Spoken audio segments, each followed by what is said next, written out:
vou entrevistar tantas pessoas bacanas, mas eu acho que uma história também tem um grande valor. Eu me nasci em Arapongas, no Paraná. Eu me nasci. Eu falei eu me nasci? Não. Eu falei eu me nasci? Falou. Eu quero morrer. Eu me vim pro mundo. Eu me vim de novo. Eu nasci em Arapongas, no Paraná, uma cidade pitutuca no norte do Paraná. E lá me criei desde pequenininha no mundo do food service. Meu pai tinha frigorífico de aves e também tinha fábrica de doces. Os doces da infância, cocada, Maria Mole, Aqueles doces de Ciro abóbora. e de Ah, que coraçãozinho. delícia, gente. Nossa, como me remete à minha infância isso, que delícia. Sabor de infância, totalmente sabor de infância. Então, nasci e fui criada no meio alimentício. Meus pais foram de São Paulo, os dois eram paulistas, foram para o Paraná em 1953, se é que eu não estou errada. Uau! E meu pai é engenheiro químico, conseguiu uma possibilidade de trabalhar numa indústria química muito forte do Paraná. E depois da indústria química, ele foi empreendendo e se tornou um grande empresário no ramo alimentício. E a gente recém-chegado com essa confusão de readaptação, se colocar, e é bem no que a Pri falou, eu sempre fui de muitos amigos, grandes amigos, um casal que tinha descoberto uma traição num casamento e no mesmo tempo dessa traição, a esposa estava grávida, uma loucura, e daí eles resolveram tentar recomeçar aqui na América. Foram para onde? Na casa da mãe Giovana. E eu começando a minha vida, recebendo esses amigos que são muito queridos, graças a Deus se divorciaram e estão bem hoje. Mas vieram para cá achando que a traição, a gravidez e um novo mundo faria com que... e também tinham quebrado. Ia fazer com que eles se recolocassem num novo país. Durou 3 meses aqui, o Igor, meu marido, chegou para eles e falou assim, meus camaradas, aqui em casa deu, vocês quiserem continuar essa aventura na América, vão procurar onde morar.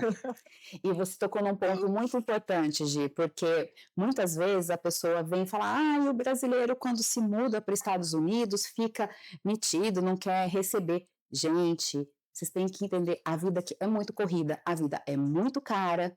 Então, por exemplo, o que você fez de receber uma família 3 meses é insano, né? Então tem gente que fala assim, não, tá na América, tá nadando dinheiro, né? Vai poder receber. E cada um tem que olhar para o seu próprio, né, desejo e fazer o dever de casa bem feito. Comigo também, por isso que eu falo que não existe fórmula. Por mais que eu tenha planejado, e o meu planejamento foi de 7 anos, ainda que meu marido é brasileiro, mas ele já era americano quando a gente se casou, então o meu processo foi infinitamente mais simples. Mas assim como você, eu achava que o meu inglês era perfeito.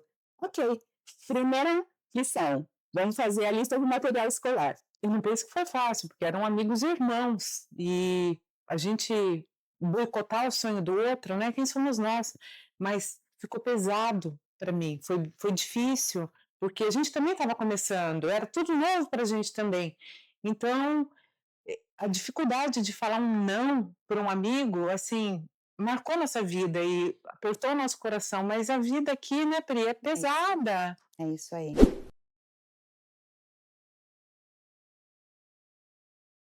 Quem nunca se pegou chorando porque a família tá no Brasil? Eu até me emociono, porque até hoje tem isso. De passar o Natal longe da família, datas festivas dói bastante, né? Quem nunca? Quem nunca? Imigrar faz bem, mas dói. Como cuidar dessa dor, Fabi? Porque dói, né? Dói muito. E as pessoas, né, Gi, elas chegam, elas não sabem nomear como luto, né? Mas isso vem em forma do quê? De tristeza, ansiedade, insônia, frustração, raiva, né? Então todos esses sintomas, eles revelam o quê? Um luto por trás disso tudo, só que as pessoas não conseguem nomear. Então a gente começa trabalhando, ensinando as pessoas a nomear esses sentimentos, né? Então é onde eu apresento primeiro os 7 lutos, proponho uma reflexão sobre esses 7 lutos e a partir disso eles vão ali sentir aonde ressoa mais, qual luto ressoa mais para ele. E então a gente vai trabalhando e ressignificando essas emoções e os significados todo, né?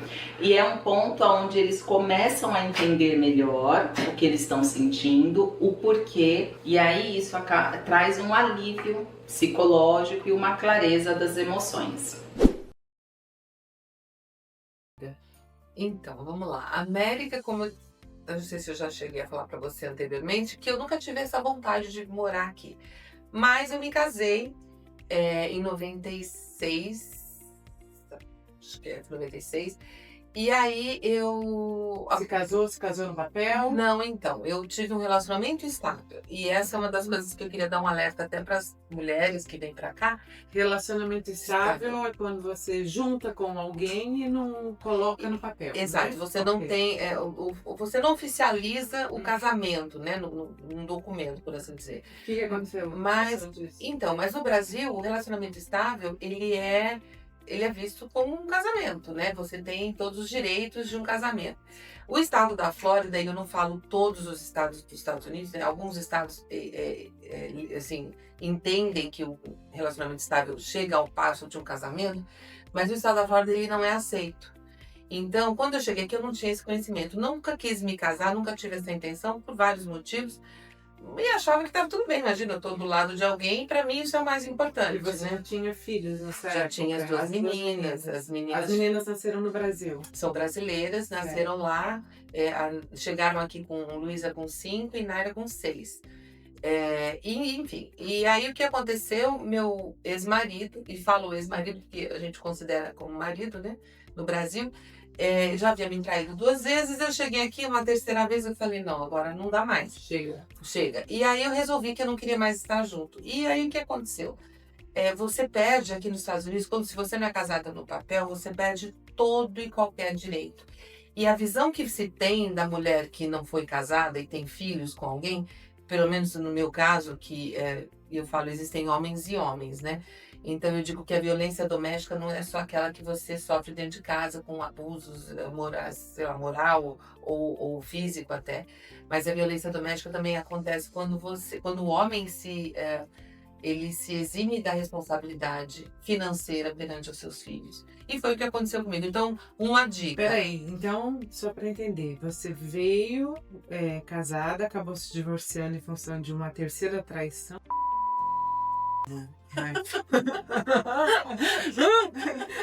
E aí você acabou se divorciando e por não ser casada no papel, acabou não tendo direito de nada. Mas assim, o que eu falo, como, né, existem homens e homens, né, Jove? Então, se você tá do lado de uma pessoa que entende que ele tem essa responsabilidade, a pessoa não vai virar as costas e sair andando, né? No meu caso, infelizmente, foi o que aconteceu. E não porque não tinha condições financeiras, muito ao contrário. Mas simplesmente porque, né, é de personalidade. Isso. Acontece muito isso, né? Quando as pessoas acabam se divorciando. Eu conheço várias amigas que passaram por isso, de quando se divorcia, se o cara acaba conhecendo outra pessoa, casando com outra pessoa, eles simplesmente esquecem que tem filhos. É uma coisa assim que não entra na minha cabeça, eu não consigo entender. Acho que foi mais ou menos isso que você passou, né, Jo? Foi exatamente isso. E assim, virar as costas e sair andando significa dizer assim, eu não tenho responsabilidade perante essas crianças. Óbvio que isso por lei, né? Ele fez tudo no papel, dizendo que ele não tinha condições. Então era uma pensão irrisória para as meninas, que, enfim, não vem ao caso aqui, mas que de fato não supria absolutamente nada. Mas é o que eu falo. Então, a mulher que chega aqui sem um documento, né? Legal. Sem um documento legal, ela corre o risco de ficar numa situação dessa. É claro que existem, como eu falei, homens e homens. Não todos são iguais, mas se você... A gente também acaba conhecendo quem está do nosso lado só depois que a gente se separa, né? Infelizmente, é assim. Mas, de qualquer maneira, não façam isso. Se vierem para cá, venham, pelo menos para o estado da Flórida, venham com documento para que você possa, no mínimo, ter certeza que você vai estar coberta, né, daquilo que você participou da vida dessa pessoa, que você ajudou, colaborou. Eu, no meu caso, abandonei minha empresa, larguei tudo que eu tinha no Brasil para acompanhar, né, uma meta, um desejo dele de trabalho, e eventualmente acabei ficando nessa situação com 2 crianças pequenas. Então isso não foi fácil, foi muito difícil. Enfim, graças a Deus passou. E nem todas as mulheres, Diogo, eu digo, têm condições de eventualmente superar essa situação, né? Porque você precisa de um preparo emocional, um preparo até educacional, né? Um suporte. Né? E assim, e você tem que ter uma bagagem, né? Eu já tinha morado fora, graças a Deus sempre tive uma boa educação, então eu consegui superar a trancos e barrancos com muita dificuldade, mas e hoje, graças a Deus, posso dizer que cheguei, né? Onde cheguei, me considero vitoriosa perante o que eu passei. Cheguei ao ponto de pegar cesta básica em igrejas na época. E assim, né, e o outro lado não vê, né, os sacrifícios que isso envolve. E eu falo que isso é uma violência porque te tira a maternidade. Você tem que trabalhar para suprir aquilo que o outro também tem responsabilidade e não o faz, sozinha num país onde você é recém-chegada, não tem trabalho, né, você ainda está tentando entender como é que você pode fazer parte, né, do trabalho em si, da comunidade, da sociedade. É bem complicado, e ainda mais com crianças pequenas. Então, eu diria, mulheres, venham para cá casadas e saibam com quem você se casou antes de qualquer coisa, que não é fácil, a gente às vezes, como falei, só sabe depois que se separa. Mas espero que todas vocês aí venham para cá em condições melhores.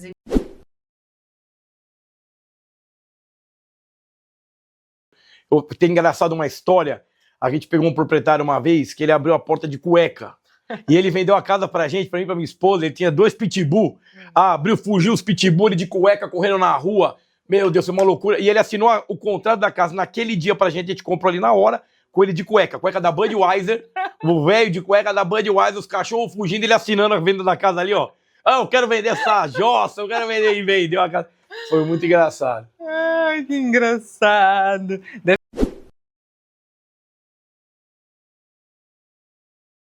Ganhar em dólar e viver em real, nada mal, né?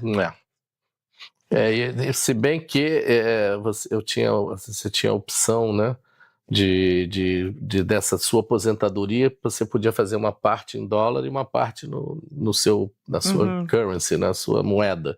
E eu, na época, aquele negócio estava 1 a 1, né? Ficou anos aquele negócio de um real, não era nem real, não sei nem como é que chamava, né? Cruzeiro novo, cruzado novo. Cruzado. Era 1 por 1, era 1 por 1. Aí, né, eu pedi, ficou 25% em dólar e 75% em reais. É o que eu tenho até hoje que eu recebo. Acho que não foi boa escolha, né? Teria que ter feito 50-50 ou não. Agora, depois disso, você começa a ver que sim. Mas quem vai prever, né? Como que se prevê essas loucuras?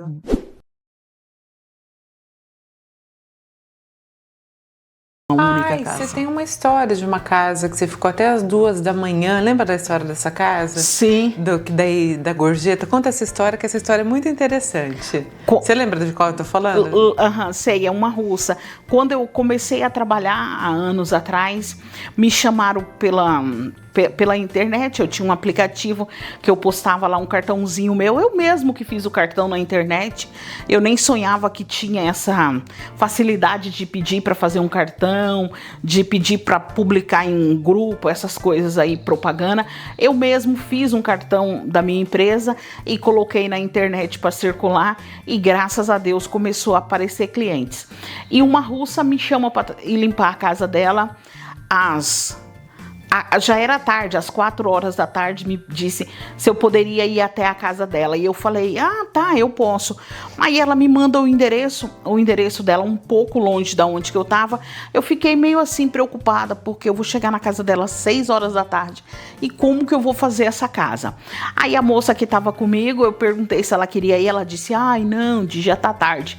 Eu falei, não, tá tudo jóia. Eu te deixo em casa. Eu fui, deixei a moça em casa e fui pra essa casa. E eu cheguei na casa e fiz a casa da mulher. Eu terminei a casa, era 4h20 da manhã. Aí eu saí, ela tava na sala deitada no sofá com a filha dela e eu ia saindo devagarzinho. Aí ela correu lá no carro, eu já tava guardando as minhas coisas e disse, Dimária, você tá indo embora? Aí eu falei, tô indo embora. Dimária, eu vou te pagar e amanhã eu ligo pra falar com você que eu tô dormindo. Aí eu falei, não, tá jóia. E aí eu, dentro do carro, ela me entregou o dinheiro e eu peguei o dinheiro na mão e continuei falando com ela. E antes dela sair de perto do carro, eu abri a mão assim, era muito dinheiro. Aí quando eu vi, eu falei, uau! Eu tinha pensado de cobrar assim um absurdo da faxina dela, não era nem 1/3 daquele dinheiro que ela tava me dando.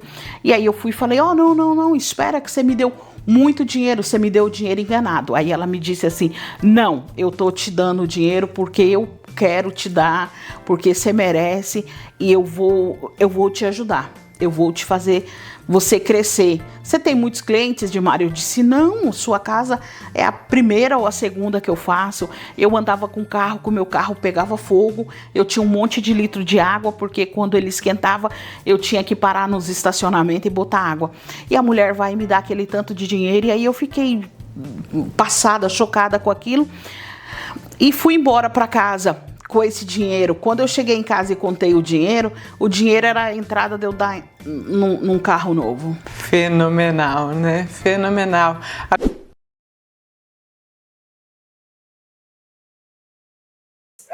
Você coloca alguma força dessa experiência que você teve aqui no seu poder de empreender e no que a Washington do Brasil se tornou? Você acha que essa experiência americana te trouxe alguma bagagem para vocês chegarem onde estão hoje? Sem dúvida. E muito, porque o americano ele tem um modus operandi de raciocínio e de como lidar com as coisas muito diferente, né, do que nós brasileiros. Começa pela objetividade de falar o que é e realmente é never personal, always about business. Exatamente. Mas ele realmente ele fala e ele faz. A ideia de buscar networking de uma forma muito incrível. Então, isso é uma coisa que a gente tem que aprender, inclusive, com os americanos, né?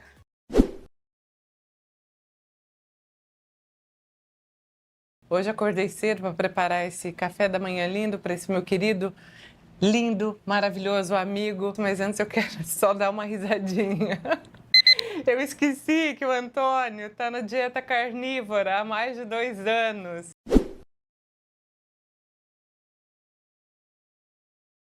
E eu queria avisar para todo mundo que se prepare antes de vir para cá, porque o maior aliado de um imigrante é a informação.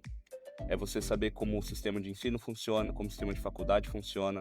E quando eu cheguei aqui, eu não sabia nada sobre as escolas, montei um currículo que me persegue até hoje, porque não eram as aulas que eu precisava, não eram os cursos e as notas que eu precisava, e agora eu tenho que correr atrás de tudo isso. Então, acho que a informação é o melhor jeito de se preparar e não ter que passar por nada de que muitos de nós passamos quando viemos para cá. Clarinha, e você? Como é que foi? Para onde você foi? Conta da tua experiência, de como está sendo a faculdade. A gente vai falar da faculdade depois, mas só desse momento de escolher, da escolha. Você, como o Lucas, pretende mudar também de faculdade ou você já se entendeu que é aí que você tá e que você vai ficar? Então, eu tô agora na UCF, mas eu ainda não sei se eu vou transfer. Eu tô gostando bastante, eu faço justiça criminal, é o meu major, e o meu minor é em psicologia, que nem o Lucas. Só que depois eu quero fazer a law school, né, que é basicamente direito pra ser uma advogada, que é o que eu quero ser. Aqui na Flórida? Sim, aqui na Flórida. Eu não sei ainda se eu vou fazer a transferência, que nem o Lucas falou. Eu inicialmente queria ir para a FSU, que é de Tallahassee, porque é uma boa faculdade, principalmente para o que eu quero estudar, que é a Justiça Criminal, é a melhor faculdade aqui da Flórida. Então era para onde eu queria ir. Eu acabei, infelizmente, não entrando na faculdade. E aí eu aceitei. Não entrou em uma, mas entrou entrei em outra, tá assim. tudo bem. Então eu acabei aceitando a UCF, até porque eu sou um pouquinho attached. Como é que fala isso, gente? Eu sou bem ligada com a minha família, com a minha mãe, com os meus pais. Então, pra mim, foi uma boa opção ficar em casa. Tem muita gente que gosta de sair, que quer sair de casa. Eu não queria, na verdade. Eu ia pra Tallahassee, mas é pela oportunidade, né? Que nem o Lucas falou, que é onde você termina e tal. Mas a minha principal escolha era a UCF. Tanto que o Lucas brincava comigo. Você só não entrou porque você não queria ir pra lá. Porque você só ia pra lá Mesmo se só tivesse entrado pra FSU, eu falava, mesmo se você passar, você vai ficar no UCF por causa da sua mãe, do seu pai, da sua família. A gente sempre tinha essa conversa. Então talvez eu transfira, mas por agora eu acho que eu tô feliz onde eu tô.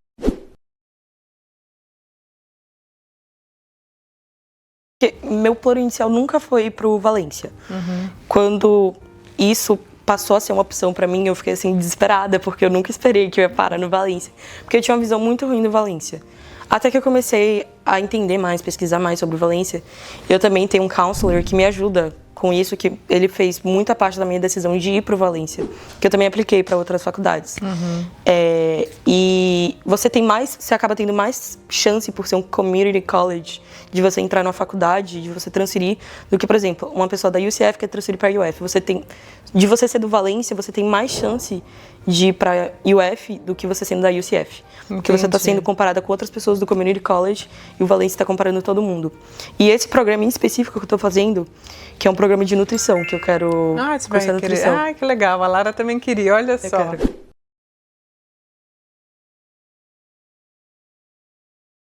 A FSU, por exemplo, é uma das faculdades que existem ainda o hazing, que é tipo as trollagens com os primeiros, tipo, pessoas do primeiro ano. No Brasil a gente chama isso de trote, né? Trote. Então tem essa sacanagemzinha aqui também. Sim.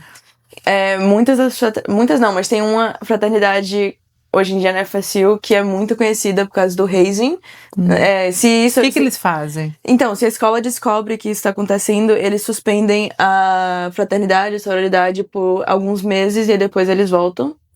Não faz muito sentido, mas... Mas qual é a sacanagem que eles aprontam? Eu não sei se pode falar não, Tia. Pode falar sim. Pode? Então, certeza? Vai. Então, tem uma fraternidade que dizem que eles fazem ou você quebrar um osso seu ou de um cachorro. E aí você escolhe um dos dois. Ou seja, jovens. Exato.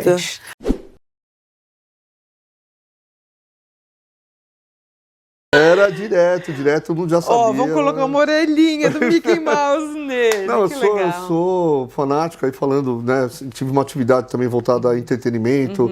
A gente gostava de ver as pessoas felizes, se divertindo lá. Depois eu falei pra Helene, a Disney é fantástico porque eu não estou estressado para organizar um evento e todo mundo está feliz, né? Isso aí. Então, sempre adorei, sempre gostei. E é um modelo de negócio invejável, né? Sem dúvida. A gente aprende os dois lados, né? Não só o bem-estar pessoal, mas também como uma escola de negócio mesmo, né? A Disney, né? Então, a gente mesmo morando em Miami vinha com frequência, a gente tinha uns anual pass aqui, até falava qualquer coisa a gente vinha para cá. Aí quando surgiu a oportunidade de um trabalho voltado à franquia, que eu fiquei mais ou menos 1 ano e meio, 2 anos, foi aí alimentação ou serviço? Não, era um outro segmento, serviço. E aí a gente veio para cá para ajudar, né, o pessoal. E na época eu até falei para ele, nossa, estamos 5, 6 anos aqui, né, pagando aluguel, você faz a conta, fica um número considerável.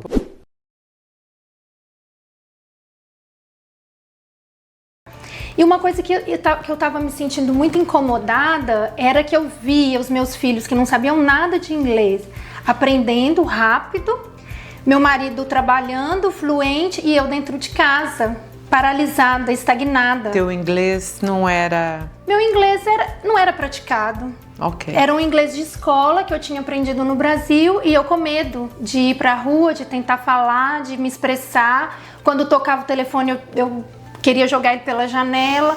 Quando tocava a campainha, eu tinha medo, eu pedi alguém para atender. E eu falei, gente, eu preciso me adaptar, eu preciso chegar nesse país. Eu não cheguei. E já tinha 2 anos que eu estava aqui e eu não tinha chegado. Então, e aí era perto da minha casa, era no horário de trabalho dos meus filhos, da escola dos meus filhos, tudo me favorecia, era uma coisa que eu queria fazer. Tinha umas férias, as férias são grandes, né? As férias não são remuneradas, mas elas são grandes, o que para mim era muito importante, porque eu queria um trabalho que me permitisse ir para o Brasil e ficar lá durante o verão, porque é uma coisa que eu ainda preciso fazer muito. Então eu me candidatei para essa vaga. Foi um processo longo, foi mais de 1 ano. E onde você descobriu a vaga? No site. No próprio site o da site da UCPS. Da UCPS. Isso, tem as carreiras, tem muitas oportunidades de trabalho.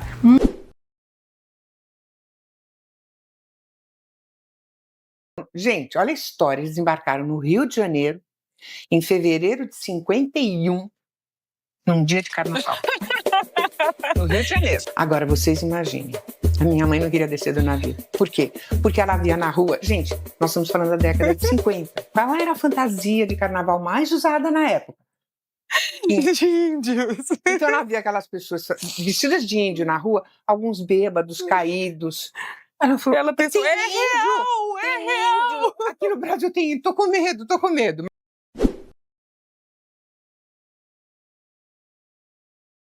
Uma avalanche de picaretas, advogados que nem advogados eram paralegals e blá blá blá, que acabaram com a vida de um monte de gente. A gente nunca vai citar nome de advogado aqui real, porque a gente não está aqui por isso. Mas, pelo amor de Deus, pesquisem. Se vocês quiserem me mandar uma mensagem no pessoal, tipo, Giovana, conhece esse, se eu conhecer alguma coisa, eu vou falar.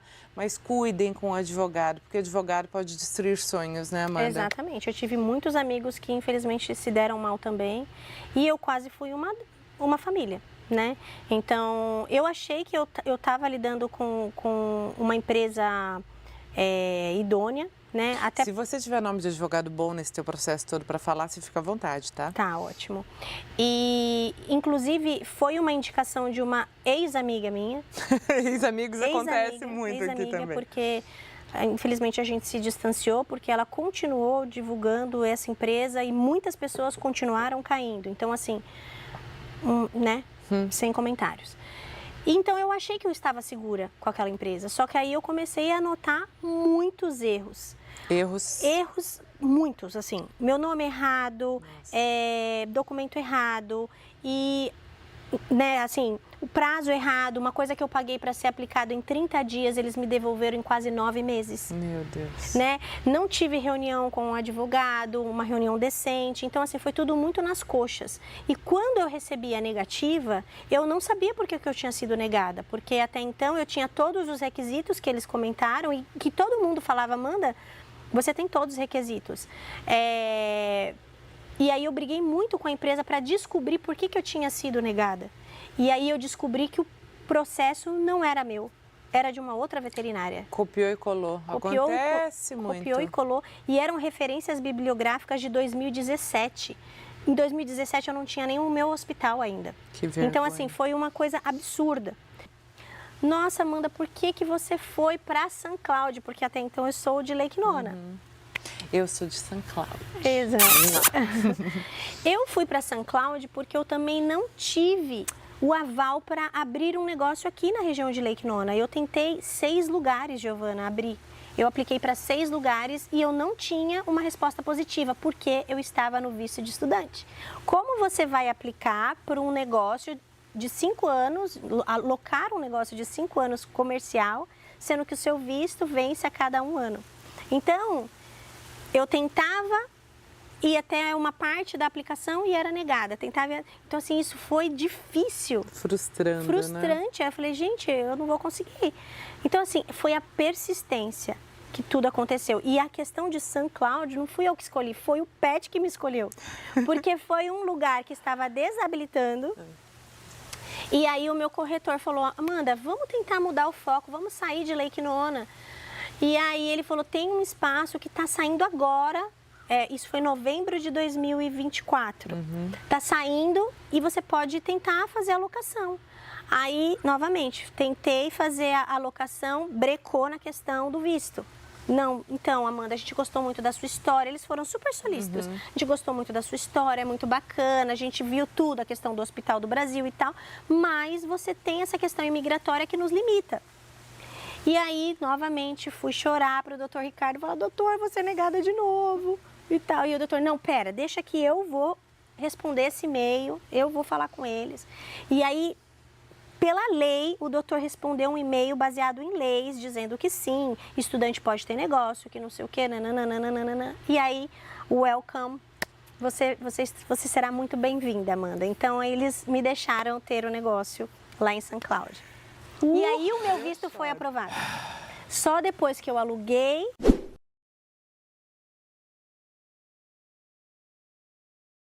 E, então, assim, por exemplo, eu também fiscalizo a Amazon. Para você ter uma ideia, a Amazon, a gente tem que andar de bicicleta lá dentro, de tão grande que são os galpões da Amazon, para a gente conseguir chegar de um lado até o outro.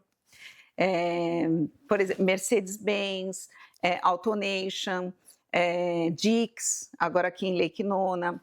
Recentemente eu fui... Dix é uma loja de esportes? De esportes também, um galpão. Isso tudo que eu estou falando são galpões, né? São warehouses que a gente chama aqui. Então, são galpões de bastante square feet. Recentemente eu fui designada para estar cuidando do projeto da SpaceX. Que legal! Explica para quem não sabe o que é a SpaceX. A base de lançamentos, né?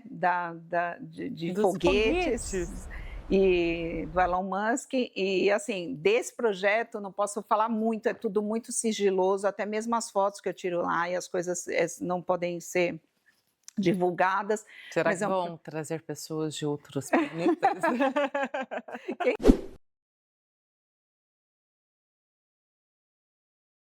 E depois, foi na época do câncer que você se divorciou? Foi na época do câncer. Eu imagino que... Junto ao câncer e uma traição. Nossa. Uma não, algumas. Enfim. Mas, assim, é só pra medir sua resistência mesmo. Tem vezes que Deus fala, olha, vou aqui, permitir pra ver, entendeu? A tua dor é conforme a tua força. Mas tudo é pro bem. Nada acontece para o mal. Então, como diz o Igor, tudo, no fim, tem a parte boa, né? Nada acontece para o mal. Então,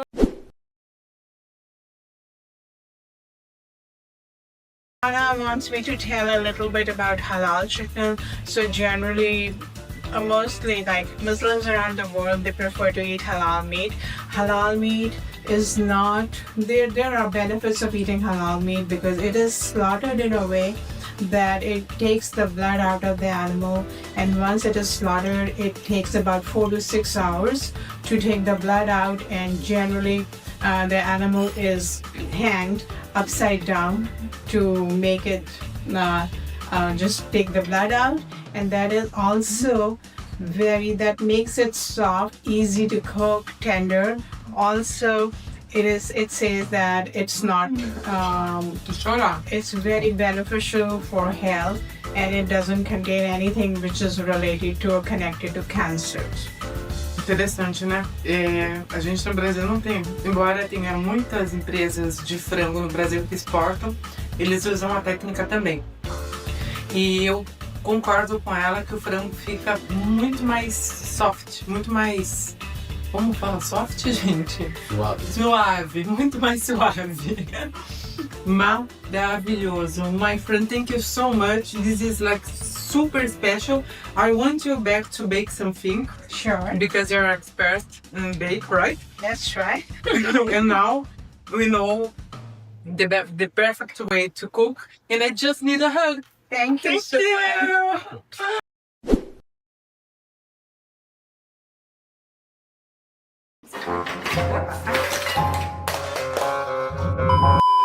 Buenos dias, boa tarde, boa noite, onde você estiver. Aqui estamos novamente, Giovana de Pijama. Hoje recebendo não só uma amiga querida, amor da minha vida, Carlinha de Bahia, que gosta de vídeos, como é que fala? Vídeo.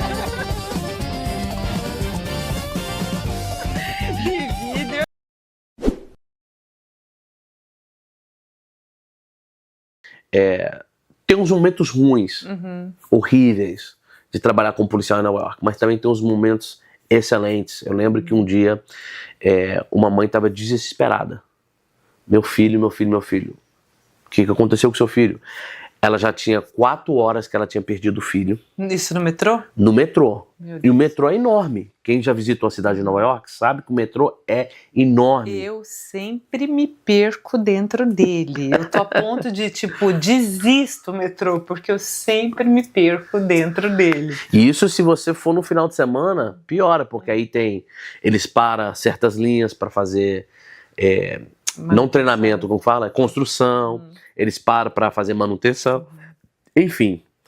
E ela não era de Nova York, ela morava na Colômbia e ela só falava espanhol.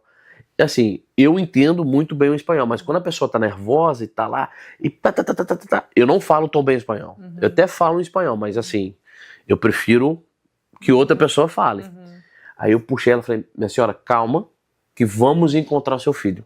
Mas eu preciso saber o que seu filho tá usando. Ela procurando o filho dela já tinha 4 horas. Graças a Deus, dentro de meia hora, numa cidade onde mais de 12 milhões de pessoas passem dentro dela durante o dia, conseguimos achar o filho dela com menos de 30 minutos. Meu Deus. Entendeu? Para felicidade dela. E teve um capitão que se compadeceu com a situação dela, que levou ela e a família até pro aeroporto. Que legal. No carro da polícia. Que legal. Então foi um momento assim muito legal para ela, deram um chapéu pro menino. Eu lembro que eu tinha um emblema do NYPD que a gente usava no ombro. Eu peguei, dei pro menino, ele guardou. Foi um momento legal. E tem momentos assim, que acontece direto.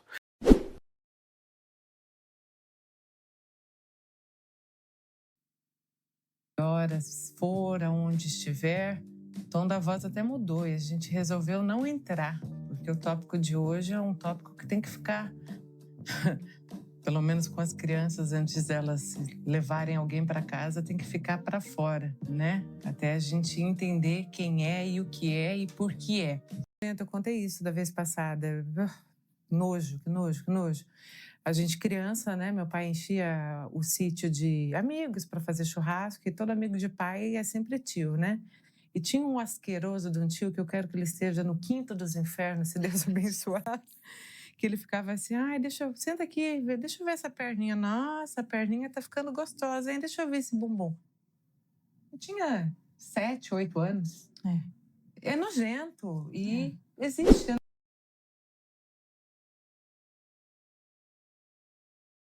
Galera, o YouTube é uma coisa louca, né? Vocês sabem que eu tô brincando de ser youtuber há algum tempinho e tá sendo bem divertido, mas eu tenho visto um sucesso, uma mudança de vida absurda, não na minha pessoa. Claro que eu trago bastante gente, tem bastante gente tendo muitas visualizações. Semana passada teve uma que já bateu 50.000, mas eu queria falar hoje de uma outra profissão. Infelizmente eu não vou conseguir estar aqui para entrevistá-lo, porque ele é meu editor, ele mora no Brasil, ele é um menino que tem 20 e tantos anos e eu de verdade acho que a profissão de edição transformou a vida dele. Eu vou falar em números. Esse menino, eu acho que ele faz só comigo hoje, por mês, pelo menos uns 5 mil reais, fácil, brincando. Então, a galera que gosta de videogame, a galera que tem entendimento com computador, eu acho que deve se jogar nessa área, porque é uma área que está crescendo muito mais do que a internet. O que eu digo é, quem é um youtuber? Claro que tem youtubers famosos por aí, quem sabe um dia eu chegue a ser um deles, mas os editores, a gente tem que realmente tirar o chapéu para eles. Eu vou ler rapidinho a história do Gui, a história de como eu entrei na vida do Gui e o como realmente, não só a minha pessoa, mas todas as minhas amigas, as pessoas que passam por aqui são entrevistadas, como a gente tem abençoado a vida desse menino. E eu tenho muita gratidão, porque eu sempre digo que esse programa aqui, ele não é para mim. Ele é simplesmente feito para abençoar vidas. E a vida do Gui, o nosso editor, tem sido muito abençoada. Eu pedi para Dani, que cuida do meu marketing, perguntar para ele como ele tinha me conhecido. E ele mandou um texto que, óbvio, me emocionou. Vocês sabem que eu sou chorona. E eu gostaria de ler esse texto para vocês. Bom, eu vou me arriscar a ler sem óculos, mas se não der, eu corro lá dentro e pego óculos, tá? O Gui escreveu assim: bom, desde que me entendo por gente, gostava de aprender as coisas. Desde pequeno, via um monte de coisas e queria recriar. Então achava muito legal Photoshop, edições manipuladas, designs em geral. E sempre futricava a internet. Pesquisava mais e mais sobre o assunto, mas nunca levei isso muito a sério. Fazia vários bicos, mas nada como um trabalho de vocação. Comecei minha faculdade de TI, ele faz TI hoje no Brasil, e comecei a fazer sites com muita facilidade. Algo que não sabia fazer, eu ia lá, pesquisava um jeito de fazer até dar certo. Em abril, uma amiga da Gi, chamada Camila, Camilinha, eu te amo, você é a precursora disso tudo, um beijo, me chamou para trabalhar na empresa na qual ela trabalhava na área de design. Já tinha feito alguns bicos para ela, como havia falado anteriormente, mas foi a primeira vez que o meu trabalho foi de verdade. Ela perguntava se eu sabia fazer. E algumas vezes eu não sabia, mas falava que sabia sim. Então, ela me passava a demanda e eu ia lá botar as caras para fazer. E no final, conseguia realmente fazer.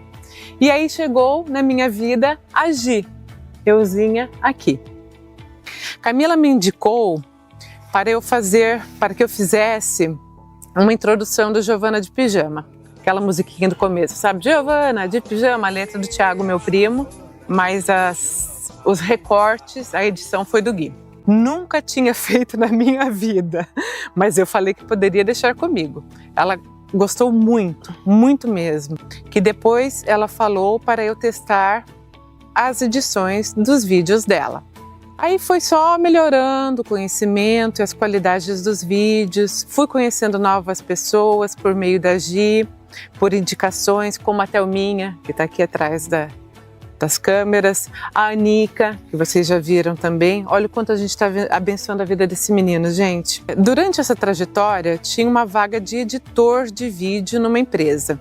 Então eu indiquei a minha namorada para ir para essa vaga, porque a demanda estava muito grande e ele não deu conta de trabalhar no outro lugar, de tanto trabalho que a gente está dando para ele. Aí incentivei minha namorada a botar as caras e que eu a ajudaria. Meu conhecimento era simplesmente pelos vídeos da Gi. Dito e feito. Até hoje ela está na empresa editando igual ou até melhor do que eu. Já vamos pegar essa menina para trabalhar com a gente também. Vem para cá, vem para cá. Consegui ir para a área de TI, que é onde eu quero seguir a carreira. Então, tenho os dois lados. O lado da tecnologia, onde eu quero seguir a minha carreira, e tenho o lado da criatividade, que são nas edições dos vídeos. E na TI, ele quer dar certo, mesmo não tendo a menor noção de como isso vai acontecer. Então, Gui, a gente está aqui, tanto eu quanto a Thelminha aí do outro lado, para dizer que você é um menino de ouro. Eu choro. Para dizer que você vai ter um futuro brilhante. E quem sabe, depois de se formar, acaba conseguindo um visto para vir para cá. Vamos lá.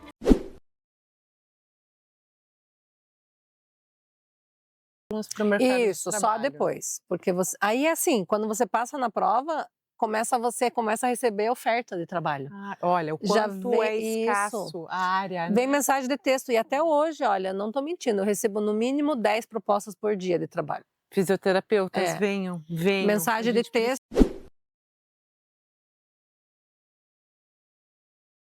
Refalar. A pessoa que vem para cá para validar o diploma, ela vai gastar, em média, quanto para validar esse diploma? Depende do programa que ela for fazer.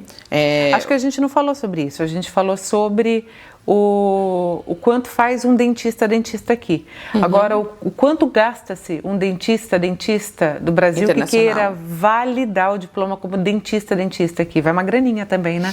Porque a conta vai além disso, porque ele vai ter que parar de trabalhar, né? Então, assim, o que se fala na média de 100 mil a 300 mil, isso pode variar muito, depende da universidade que ele vai fazer, a gente sabe aqui, né? Tem universidades aqui que sai muito mais caro, então algumas universidades têm esse programa de 2 a 3 anos para você validar, né? E eu falei num total de 5 anos porque a pessoa vai ter que estudar, aplicar e tudo mais, todo o processo, mas... então depende, se é de 2 anos vai ser mais barato, então esse valor pode ser de 100 mil a 300 mil, então é muito variável. Mas é um custo alto, mas não é impossível.